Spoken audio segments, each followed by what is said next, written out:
Guardians of the Galaxy, directed by James Gunn and starring Chris Pratt, is out now on Blu-ray. Ryan, what did you think?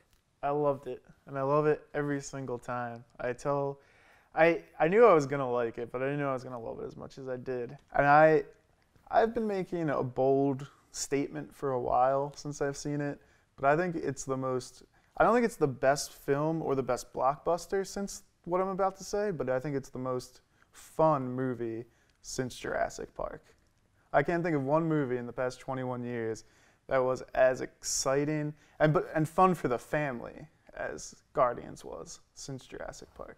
Okay, Guardians of the Galaxy is basically James Gunn being let loose. You know, he's written like his movies like Scooby-Doo, but he's directed like high genre niche films like Slither and Super. So like Marvel gave him the infinite budget, so he had a great cast.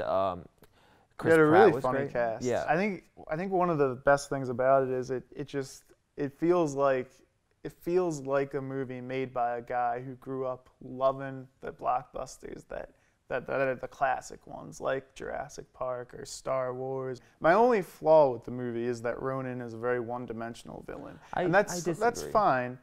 Well, he is one-dimensional because he only has the one. He doesn't have any arc. He has the one goal that he constantly wants to accomplish. We don't really have any backstory on him.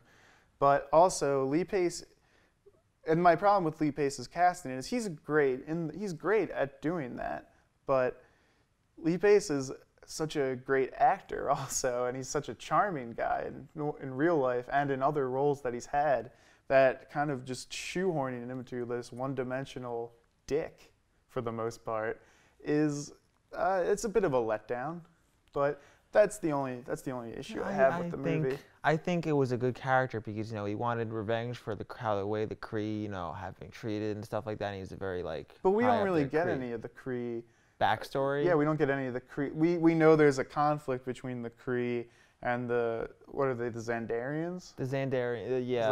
Okay, I think so. We know there's a conflict there, and we know now there's a treaty, but we don't really know anything else, which, like I said, is fine. It doesn't intrude on the real focus of the movie.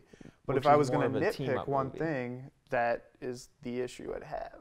I think Ronan worked the way he was supposed to work. It's not like he was supposed to have like this huge fleshed out story. I think, he was No, I don't think anything was lost in the editing, but once again, it would just, you think of like other great films with a great villain, and Ronan's not a great villain, he just serves the story. So, on the infamous Pretentious Film Majors 5-star scale, what would you give Guardians of the Galaxy? I'd give it a 4.5, and that's even hard to do because every time I see it, I'm tempted to bump it up to a 5. It's so good. It's the best Marvel movie yet, and that's why I agree, and I'll give it a 4.5 as well. All right, thanks for watching, and remember to subscribe to our YouTube channel, follow us on Twitter, and like us on Facebook.